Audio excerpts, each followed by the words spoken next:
Hi I am ध्वनि Gautam, I am a film maker. मैं अभी भी अपने सपनों के एक मिडवे में हूँ और मैं आपके सामने सिनेमा।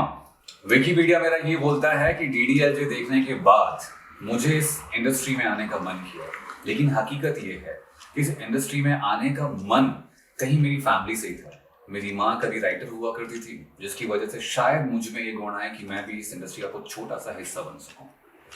तो जर्नी शुरू हुई मेरी दिल्ली से, जहां एक मिडिल क्लास फैमिली का, एक गवर्नमेंट एम्प्लॉय का बेटा एक फिल्म मेकर बनना चाह रहा था। और घर वालों के लिए बहुत बड़ा शौक था कि खानदान में कभी कोई इस इंडस्ट्री में नहीं गया है, एंड सडनली ध्वनि गौतम आके ये बोलता है कि आप मुझे फिल्म मेकर बनना है। बट फिल्म मेकर बनने का ये सफर इतना आसान नहीं था जितना दिख रहा था, जितना लग रहा था। मेरे सामने इतनी बड़ी इंडस्ट्री थी जहाँ ग्लैमरस लोग थे, बड़े लोग थे, और एक छोटा मिडिल क्लास का एक लड़का वहां पहुंचने का एक सपना देख रहा था। लेकिन इरादे बड़े बुलंद थे, प्लानिंग बड़ी स्ट्रांग थी और स्ट्रैटेजी बिल्कुल पेपर पे साफ साफ थी, और उसके अकॉर्डिंग पढ़ाई शुरू करी। मुद्दा यहां आता है जब पढ़ाई की आती है। पेरेंट्स सोचते हैं कि मेरा बेटा एमबीए करे, सीए करे, जहां ध्वनि गौतम अपने पेरेंट्स के पास जाता है और ये बोलता है कि मुझे सिनेमा करना है। जो आज से 15 साल पहले की अगर मैं बात करूं तो I think masters in cinema कुछ नया ही था, जो शायद किसी एक आम फैमिली को ना भी समझ में आया कि ये कोर्स क्या था। लेकिन मेरे इरादे बड़े स्ट्रांग थे, मुझे तो करना यही था। एंड सफर शुरू हुआ, सिनेमा शुरू हुआ, मास्टर शुरू हुआ, साथ साथ एक्सपीरियंस के लिए, इस इंडस्ट्री को समझने के लिए आरजे की तरह जॉब किया। गया था क्रिएटिव जॉब के लिए, मिल गया आरजे का काम। आवाज अच्छी होने की वजह से कहीं ना कहीं उन्होंने मुझे अलग तरीके से लिया, तो वहां ये समझ में आया कि जो आप सोच के जहां जा रहे हो, जरूरी नहीं कि वही चीज आपको मिले। शायद सामने वाला आपके अंदर कुछ बेहतर देख रहा है और आपको वो चीज मिल सकती है। वो चीज एक्सेप्ट करना नहीं करना वो आपके हाथ में। पर आरजे का सफर भी तो कुछ वक्त के लिए ही था, क्योंकि सपना आरजे बनना नहीं था, सपना फिल्म मेकर बनना था। आरजे का सफर छोड़ा, न्यूज में जुड़ गया। न्यूज चैनल में जॉब करते करते पता चला कि मार्केटिंग क्या होती है, सेल्स क्या होता है, जर्नलिज्म क्या होता है, एक स्टार अपने आप को कैसे बेचता है, एक स्टार अपने आप को कैसे बताता है कि मैं स्टार हूं। और ये सब सीखने के बाद साथ साथ मास्टर्स मेरा खत्म हो रहा था, जो एक नई चीज मेरी जिंदगी में हो रही थी, जिस ध्वनि गौतम के कभी 55% से ऊपर कभी आए ही नहीं। उस ध्वनि गौतम के मास्टर्स में 90% आ रहे थे, और ये भी एक नई खुशी थी, एक नई चीज थी। फैमिली को लग रहा था कि जिंदगी में पहली बार चलो कहीं ना कहीं से परसेंटेज तो आए इसके। एंड फिर आया वो बड़ा, जिसका मुझे बेसब्री से इंतजार था, उस शहर का जहां सपने बसते हैं, जहां सपने बनते हैं, सपने बिखरते हैं, लोग बनते हैं और लोग बिखरते हैं। ये शहर था बॉम्बे। और प्लान जो मैंने बनाया था, स्ट्रैटेजी जो मैंने बनाई थी अपनी जिंदगी के, उसके पहले पड़ाव की तरफ। पर बॉम्बे पहुंचने के बाद फिल्म इंडस्ट्री का ये सफर थोड़ा सा और मुश्किल लग रहा था। 9 महीने तक मैं काम ढूंढने की कोशिश कर रहा था, लेकिन मुझे काम नहीं मिलता था। काम था नहीं और कमाई थी नहीं। 50 रुपए दिन के खर्च होने थे, जिसमें से 30 रुपए ट्रांसपोर्ट में और 20 रुपए में आपको खाना खाना है। तो बचता था कि आप वड़ा पाव खाइए और चाय पीजिए, बिकॉज रेस्टोरेंट का जो मेन्यू था वो आपको 20 रुपए में अलाउड नहीं करेगा खाने के लिए। जब भी रेस्टोरेंट जाते थे तो प्राइस लिस्ट देख के ऑर्डर करते थे। आज उसी रेस्टोरेंट में जब जाते हैं तो बड़ा सुकून महसूस करता हूँ मैं कि ये सोचा था मैंने कि बस इतना बड़ा आदमी बनना है कि आइटम देख के हम लोग ऑर्डर करें। आज उसी रेस्टोरेंट में जब जाते हैं, बड़ी खुशी होती है जब उस चीज को देखता हूं जो मैं चाहता था कि वो मैं कर लूं। लेकिन लाइफ हमेशा आपको एक जैसा ट्रीट नहीं करती है। मैं हमेशा से फिल्म करना चाह रहा था और मुझे काम सीरियल मिल रहे थे। सीरियल मुझे करने नहीं थे क्योंकि मेरा वो इंटरेस्ट नहीं था। मैं ये नहीं कहता कि सीरियल बुरा है, लेकिन मेरा वो सपना नहीं था। लेकिन जैसे मैंने कहा कि लाइफ में आपके रास्तों पे डाइवर्जन्स आते हैं, तो कहीं मेरे लिए भी एक डाइवर्जन था ये, जहां पे मुझे 9 महीने के बाद सीरियल ही करना पड़ा, सेम की सेम चीजें शूट करना। लेकिन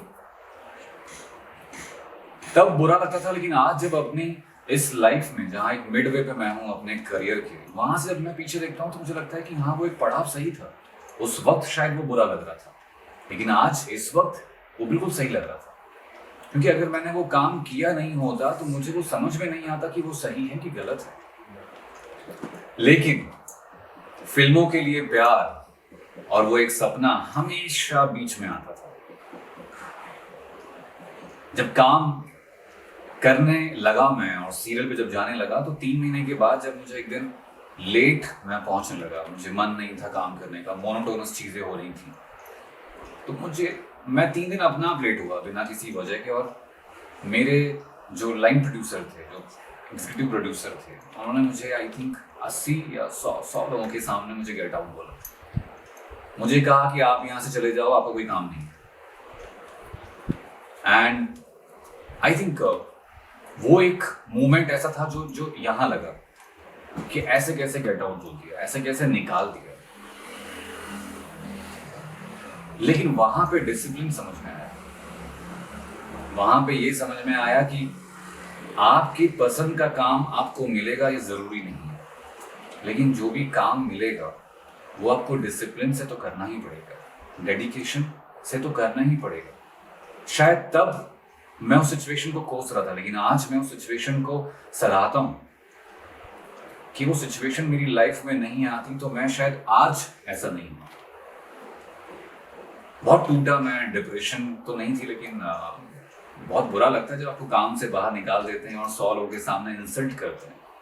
अब वो इंसल्ट सही थी गलत थी वो तो अलग बात है, लेकिन आपको निकाला गया बाहर। लेकिन मैंने अपनी जर्नी कभी नहीं रोकी। I think that was a turning point, वहां से निकलना, हर चीज का होना, हर चीज का लाइफ में आना लिखा होता है। और शायद कुछ ऐसा ही था जहाँ पे वहां से निकलने के बाद मुझे पहली पंजाबी फिल्म ऑफर हुई। पंजाबी फिल्म का एक करियर मेरा शुरू हुआ एंड आई थिंक उसके बाद मैंने कभी पीछे मुड़ कर नहीं देखा। मैंने बैक टू बैक पंजाबी फिल्में की, मेरा करियर बॉलीवुड में शुरू हुआ। जो हमेशा से मैं चाहता था कि मैं फिल्म पे काम करूँ, डजंट मैटर कि वो गुजराती है, पंजाबी है, मराठी है, साउथ की लैंग्वेज है या फिर हिंदी है। मेरा मकसद था फिल्म करना, क्योंकि मुझे लगता था कि मैं फिल्म के लिए बना हूँ। एंड इस तरह से मेरा जर्नी शुरू हुआ फिल्म की। पंजाबी फिल्में की, बॉलीवुड फिल्में की। 15-16 साल के करियर के बाद जब आज फिल्म मेकर बनता हूँ और जब पीछे मुड़ के देखता हूँ तो वो इंसान जिसने मुझे निकाला था वो आज भी लाइन प्रोड्यूसर है। तब लगता है कि चीज़ें आपकी ज़िंदगी में जो गलत होती हैं वो सही होने के लिए होती हैं। मेरा वहाँ से निकलना, आज फिल्म मेकर बनना और अपनी गलती को रियलाइज़ करना, कहीं ना कहीं वो एक सीख थी। 2005 से लेके 2010 तक 5 साल तक अलग अलग लैंग्वेज की फिल्मों पे असिस्ट करके थोड़ा थक चुका था, क्योंकि ऐसा लग रहा था जैसे अपने सपनों से और दूर हो रहा। फिल्म मेकर बनने का एक बहुत बड़ा क्रेज था मेरे अंदर, जिसको जल्दी जल्दी खत्म करने का एक भूत सवार था। लेकिन आपका हर सफर इतनी आसानी से खत्म नहीं होता। थक चुका था, फ्रस्ट्रेट हो चुका था, ये एक जैसी लाइफ जी। शायद मुझे एक अलग लाइफ जीने का शौक था, हर बार कुछ नया, हर बार कुछ नए चैलेंजेस, लेकिन वो असिस्टेंट डायरेक्टर बन के फुलफिल नहीं हो पा रहा था। डायरेक्टर बनना था तो सोचा कि प्लान करा जाए, क्योंकि ये प्लान तो वर्क ही नहीं कर रहा। आप एक बहुत छोटे इंसान हैं, आपको प्रोड्यूसर कैसे मिलेगा? प्रोड्यूसर मिलेगा तो आपकी फिल्म बनेगी। मेरे सामने 2 इंडस्ट्री आई, पंजाबी इंडस्ट्री और गुजराती इंडस्ट्री। मैंने चूज किया गुजराती इंडस्ट्री। 2010 में मूव हुआ गुजरात, एक अलग फील्ड में काम करना शुरू किया जो शायद सिनेमा से बहुत दूर था। इन 5 सालों में जो भी काम किया था उससे बिल्कुल अलग काम किया। टीवी एड्स थोड़ा सा टफ भी था पर मजा आ रहा था। 3 साल में 40 टीवी एड बनाए, एक अलग अलग क्लाइंटेल से मिलना हुआ, कॉर्पोरेट फिल्में बनाई, बिल्कुल अलग जोन पे काम कर रहा था, लेकिन मजा आ रहा था। लेकिन 3 साल के बाद ये लगा कि यार मैं अपने सपनों से बिल्कुल अलग हो गया। ये फिल्म नहीं है, ये सिनेमा नहीं है, ये वो प्लान नहीं है जिस प्लान पे मैं चलना चाह रहा था। सडनली फिर सब कुछ छोड़ दिया। सब कुछ छोड़ने के बाद फिल्म बनाने का सोचा। गुजराती फिल्म लिखी, घरे जहाँ प्रेम भरे, बिकॉज हीतू कनोडिया जैसे बड़े सुपरस्टार का जमाना था।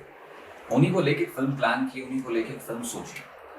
लेकिन तब तक फिर कुछ और नया प्लेटफॉर्म, एक नया बेस गुजराती फिल्म का बनता रहा था। अर्बन सिनेमा जिसे हम आज कह रहे हैं, उसकी शुरुआत हो चुकी थी। तो वो फिल्म फिर ड्रॉप कर दी। ड्रॉप करने के बाद ये लगा कि अब क्या करें, तो एक नई फिल्म लिखी जो अर्बन सिनेमा को मैच करे, जिसका नाम रखा गुज्जू नी गड़बड़ लव स्टोरी। लेकिन फिल्म का प्रोड्यूसर कौन? 5-6 लोगों से मिलने के बाद कभी फिल्म पे फंडिंग नहीं मिल रही थी, तो अपने खर्चे पे अपने दोस्तों को लेके, अपने एक्टर्स को लेके एक प्री प्रोमो बनाया, जो अक्सर हम हिंदी फिल्मों पे करते हैं। प्री प्रोमो बनाते हैं, एक प्री ट्रेलर कि फिल्म हमारी एग्जैक्टली ऐसी दिखेगी। और प्री प्रोमो दिखा के बड़ौदा जैसे शहर में एक प्रोड्यूसर से मिला और उनको दिखाया, और फिल्म 10 मिनट में लॉक हो गई। एक सपना जिसकी तरफ मैं पिछले इतने सालों से भाग रहा था, जिसके पीछे मैंने शायद अपने 9 साल लगा दिए, वो वक्त था जहां मैं Dhvani Gautam as a director first film करने वाला था। लेकिन प्रॉब्लम वहां आई कि लोगों ने डरा दिया। आपको गुजराती नहीं आती है, गुजराती लैंग्वेज समझ में नहीं आती है। लोगों ने इस बात पे भी डराया कि गुज्जू नी गड़बड़ लव स्टोरी में गुज्जू एक स्लैंग वर्ड है, शायद लोगों को ना पसंद आए और नेगेटिव लेना। तो एक और टास्क है कि अब क्या करें। फिल्म का नाम चेंज करके कर दिया गुज्जू नी गड़बड़ लव स्टोरी से रोमांस कॉम्प्लिकेटेड रोम कॉम, जिसे पूरी गुजराती इंडस्ट्री जानती है। 2016 में इस फिल्म को रिलीज किया गया था, लेकिन इस फिल्म को बनने के पीछे एक बहुत बड़ी कहानी थी, जो शायद एक टॉर्चर भी था, शायद एक स्ट्रगल भी था, शायद एक पेनफुल 1-2 साल की जर्नी भी थी, क्योंकि फिल्म आसानी से नहीं बनती। अमेरिका जैसे शहर में पहली गुजराती फिल्म शूट करने का एक और सब सपना लेके मैं चला। सब सपना, एक मेरे सपने के बीच में एक और ड्रीम जो मैं गुजराती इंडस्ट्री को दे सका, कि गुजराती फिल्में भी अब्रॉड शूट हो सकती हैं। लेकिन ये इतना मुश्किल था जितना मैंने कभी सोचा नहीं था। एक फिल्म को बनाने में मुझे 2 साल लग गया। हमारा वीज़ा 3 बार रिजेक्ट हुआ, हमें वीज़ा लेने में 8 महीने लगे, और उसके बावजूद जब हम फिल्म के लिए लोगों को लेके गए तो हमें सिर्फ 12 लोगों को ले जाने की परमिशन मिली। एक पहली regional film, as a director जब पहली फिल्म आप कर रहे हो, आपके सामने इतने सारे चैलेंजेस हैं, आपके सामने इतने सारे प्रॉब्लम्स हैं, उससे लड़ के एज अ डायरेक्टर पहली फिल्म पब्लिक के सामने लाना, it was a task. Visa नहीं मिल रहे थे तो हमने सोचा कि बैंकॉक में शूट कर लेते। बैंकॉक की रेकी करी, बैंकॉक घूमने भी गए, सब फिक्स कर दिया। और जिस दिन फिक्स करते हैं, आपका लक आपको वापस खींच के लाता है आपके सपने की तरह, जहां आपको यूएस का वीज़ा कंफर्म मिल जाता है। एक ऐसी चीज जिसकी होप छोड़ती थी, एक ऐसी चीज जिसकी उम्मीद भी नहीं थी, जिसका हमने प्लान बी प्लान कर चुके थे। लेकिन आपकी डेस्टिनी, आपकी किस्मत आपको वापस प्लान ए पे लेकर आती है, और वापस जैसा था वैसा होता है, और हम यूएस में शूट करते हैं पहली गुजराती फिल्म।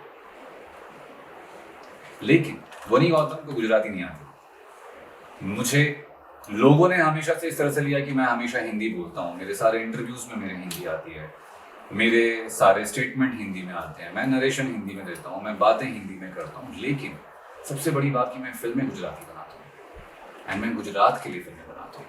मुझे कई बार लोगों ने टोका, रोका, नीचा दिखाने की कोशिश की, दबाने की कोशिश की कि एक बाहर का आया हुआ इंसान गुजराती फिल्मों पे क्यों काम कर रहा है, या इतनी बड़ी गुजराती फिल्में क्यों बना रहा है, और कैसे बना रहा है, और कहाँ से बना रहा है। लेकिन शायद मुझे उस वक्त जवाब देना जरूरी नहीं लगा। मैं अपने काम में, अपनी फिल्मों की तरफ से जवाब देना चाहता हूँ, और उस पर मैं आज भी यही सोच रखता हूँ। और इन सारी परेशानियों के बाद रोमांस कॉम्प्लिकेटेड 2016 में 15 जनवरी पर रिलीज होती है, एंड वो एक जर्नी 2 साल की खत्म होती है। पहले 3 दिन का कलेक्शन इतना बड़ा होने के बाद जब चौथे दिन फिल्म ड्रॉप होती है तो थोड़ा सा डर लगता है, क्योंकि आपकी पहली फिल्म है जो वर्कआउट शायद नहीं कर रही है। शायद इस फिल्म के बाद आपको लोग जज करेंगे कि ये डायरेक्टर लायक है कि नहीं है। शायद इस फिल्म के बाद आपके लिए जजमेंट्स बनाए जाएंगे कि एक नॉन गुजराती डायरेक्टर आके गुजराती फिल्म सही से बना भी रहा है कि नहीं बना रहा। लेकिन ये सफर सिर्फ वहां तक का नहीं था। क्यों? क्योंकि जब से मैंने अपना होश संभाला था, तब से सिर्फ और सिर्फ मुझे फिल्म मेकर बनना था। एक ऐसा सपना लेके मैं तब से लेके अब तक चल रहा हूँ, और आगे भी शायद मेरा यही सपना है। जैसे मैंने कहा कि आज भी मैं अपने सपने के बेडरूम में हूँ। लेकिन इन सब डर के बीच में रोम कॉम रिलीज होते वक्त मैंने 2 फिल्में साइन की और एक गुजराती फिल्म का जो मेरा करियर था वो शुरू हुआ। तू तो गयो मेरी दूसरी फिल्म रिलीज हुई, पटेल वर्सेस पैट्रिक में शूट कर रहा था। एंड जब सब कुछ परफेक्ट चल रहा होता है और तभी कुछ ऐसा होता है जो आपके प्लान में नहीं होता। जैसे मैंने कहा था कि आप हमेशा प्लान करते हो और आप चाहते हो कि आपके प्लान के अकॉर्डिंग चीज हो, लेकिन कुछ एक चीज गड़बड़ हो जाती है जो आपके प्लान में नहीं होती। और ऐसा ही कुछ हुआ मेरे साथ। 2016 मेरी तीसरी फिल्म रुक गई because of some financial issues, लेकिन मैं नहीं रुका था। मैं अभी भी उस फिल्म के लिए हार्ड वर्क कर रहा था कि वो फिल्म बन जाए, रिलीज हो जाए। एंड तभी 8 बजे एक अनाउंसमेंट होती है जिसमें कहा जाता है कि आज से नोटबंदी है। जहां गुजराती फिल्म इंडस्ट्री खड़ी हो रही थी वहां पे नोटबंदी ने आपको बहुत बुरी तरह से तोड़ दिया था। काम नहीं मिल रहा है। मेरे जैसे और भी फिल्म मेकर्स हैं जो इस परेशानी से गुजर रहे हैं, लेकिन इस परेशानी से लड़ना ही एक ऑप्शन था। 8 महीने जब आप बिताते हैं बिना काम के, आप 100 प्रोड्यूसर से मिलते हैं, 100 लोग आपको वादे करते हैं कि फिल्म करेंगे, लेकिन 100 प्रोड्यूसर आपसे बात करते हैं, लेकिन कोई अग्री नहीं हो रहा फिल्म करने के लिए। नोटबंदी एक बहाना बन जाता है और आपकी परेशानी और बढ़ती है जब आपकी एक रुकी हुई फिल्म पे और कॉन्ट्रोवर्सीज होती हैं, गॉसिप्स होने लगती है। एक आपका क्लीन करियर कन्वर्ट हो जाता है गॉसिप्स एंड कॉन्ट्रोवर्सीज में। आपको इस चीज से भी लड़ना पड़ेगा। क्यों? जैसे मैंने कहा था कि गॉसिप्स एंड कॉन्ट्रोवर्सीज गिफ्ट हैं इस इंडस्ट्री में। मुझे भी ऐसे कुछ गिफ्ट मिले। मेरी फिल्म रुकी हुई थी, तरह तरह की बातें हुई। फिल्म जब रुकती है तो उसकी रीजंस लोगों को नहीं पता होता, लेकिन वो लोग सिर्फ अंदाजे लगाते हैं और वो चीज़ आती है आपकी इमेज के ऊपर, जो कि मेरी इमेज पे गया। लेकिन मैंने कभी उस चीज़ की फिक्र नहीं करी कि मेरे लिए लोग क्या बोल रहे हैं, मेरी फिल्म के बारे में क्या बोल रहे हैं, मेरे करियर के लिए क्या बोल रहे हैं। लोगों को लगा कि ध्वनि गौतम जो 1 साल में 3 फिल्म कर रहा था, 2017 में एक कॉन्ट्रोवर्सी और एक फिल्म की रुकने की वजह से उसका करियर खत्म हो गया। पर ऐसा उनका सोचना था। उन्हें नहीं पता था कि 2017 में मैं क्या कर रहा था। 2017 कुछ नया हो रहा था जिंदगी में जो कभी नहीं सोचा था। इतना सा करीब था मैं अपने उस सपने के लिए जो 15 साल की एज में मैंने सुना था या सोचा। हिंदी फिल्म, एक तरफ एक फिल्म रुकी हुई है, आपके बारे में बातें हो रही हैं, आप कॉन्ट्रोवर्सी किंग कहलाने लगे हो। एक तरफ आपकी फिल्म रुकी हुई है, कॉन्ट्रोवर्सीज हो रही है, आप कॉन्ट्रोवर्सी किंग कहलाने लगे हो। लोग आपके बारे में बातें कर रहे हैं, गॉसिप्स कर रहे हैं, न जाने क्या क्या अजम्पशन कर रहे हैं। और एक तरफ मैं एक हिंदी फिल्म पे काम कर रहा था जिसकी स्क्रिप्ट मुझे मिली थी और कुछ बड़ी हिंदी फिल्म पे काम शुरू हो चुका था। सपने की इतना करीब था मैं। लेकिन बॉलीवुड के साथ साथ गुजराती फिल्म इंडस्ट्री दिल का एक हिस्सा बन गई थी। इसे तो कभी नहीं छोड़ना था। जो गलत फहमियां लोगों को पाली हैं या मिली हैं या जो की हैं, उसको तो ठीक करना था। लेकिन गुजराती इंडस्ट्री को भी ऊपर लाने का एक जज्बा मेरे अंदर था कि मुझे कुछ करना है इस इंडस्ट्री के लिए, क्योंकि इस इंडस्ट्री ने ही बहुत कुछ दिया है मुझे। इस इंडस्ट्री ने ही पहला डायरेक्टर डेब्यू दिया है मुझे। एक शो शुरू किया, मिस्टर डी शो, जहां सारे गुजराती सेलिब्रिटीज को एक स्टेज पर लेकर आया ताकि गुजराती लोग हमारे स्टार्स को जाने, उनकी कहानियों को जाने, उनके स्ट्रगल को जाने एंड उनसे प्यार करें। उनसे प्यार करेंगे तो उनकी फिल्मों से प्यार करेंगे। यही एक सोच को लेके एक शो शुरू किया। तो एक तरफ शो चल रहा था, एक तरफ मेरी हिंदी फिल्म चल रही थी। सब कुछ परफेक्ट था। वापस बैक टू ट्रैक लाइफ थी। नोटबंदी के बाद जैसी माहौल ठीक हो रहा था, आप 2 अच्छे बड़े प्रोजेक्ट पे काम कर रहे हैं, साथ साथ एक गुजराती फिल्म भी शुरू कर रहा था जो नोटबंदी में साइन की थी। लेकिन कहते ना कि जब सब कुछ परफेक्ट हो रहा होता है ना, तो कुछ ऐसा एक होता है जो हर तरह से गड़बड़ हो जाता है। एक तरफ मेरी हिंदी फिल्म रुक जाती है, एक तरफ मेरी गुजराती फिल्म पुश हो जाती है। एंड वापस आप जहां थे 2016 के एंड में, 2017 एंड में भी मैं वहीं आके रुक गया। वही चीजें रिपीट होने लगी, वही सेम सिचुएशन, सेम परेशानियां। लेकिन अब के मुझे लड़ना आता था, क्योंकि और आज mid way of my career मैं आपके सामने हूं और मैं अपनी जर्नी सुना रहा हूं। जो शायद आप जैसी है और आपके आसपास के लोगों की जैसी है। सो हमारी जिंदगी भी रेड, येलो और ग्रीन लाइट जैसी है। मेरी जिंदगी में रेड लाइट जोन तब था, मेरी जिंदगी में रेड लाइट वाला पड़ाव तब था जब मुझे किसी ने एक सीरियल से गेट आउट करके निकाल दिया था। लेकिन मेरी जिंदगी में येलो लाइट जोन तब था जब मुझे डिसाइड करना था कि मुझे अब डायरेक्टर बनना है या मुझे सिर्फ असिस्टेंट डायरेक्टर के तौर पे काम करना है। मुझे बॉम्बे छोड़ के गुजराती इंडस्ट्री को चूज कर मेरा ऑरेंज लाइट जोन था। और ग्रीन लाइट का पड़ाव मेरी जिंदगी में तब आया जब इतनी सारी कॉन्ट्रोवर्सीज, इतने सारे गॉसिप्स, आपकी फिल्म रुकी हुई है, नोटबंदी चल रही है, लेकिन आप फोकस हो अपनी करियर के लिए, आप फोकस हो अपनी हिंदी फिल्म जिस पे आप पहली बार काम कर रहे हैं, आप फोकस हो अपनी गुजराती फिल्म पे जो आपकी चौथी फिल्म होने वाली है और आपको किसी की फिक्र नहीं है। लेकिन ये पहली बार और ये आखिरी बार नहीं था कि ये लाइट्स मेरी जिंदगी में आती रही, ये तो हमेशा आनी है। आप पे डिपेंड करता है कि हर बार आप इन लाइटों को किस तरह से डील करते हैं। मैं आज भी रेड, येलो, ग्रीन लाइट से लड़ रहा हूँ, अलग अलग तरीके से लड़ रहा हूँ और खुश हूँ। सो ये थी एक फिल्म मेकर बनने की प्लानिंग, स्ट्रैटेजी, जो शायद मेरे से जुड़े लक और मेरे किए हार्डवर्क से बहुत ऊपर है। क्योंकि आपके पास एक परफेक्ट प्लान होगा तो हार्डवर्क और लक उसका एक बहुत बेहतरीन हिस्सा होगा।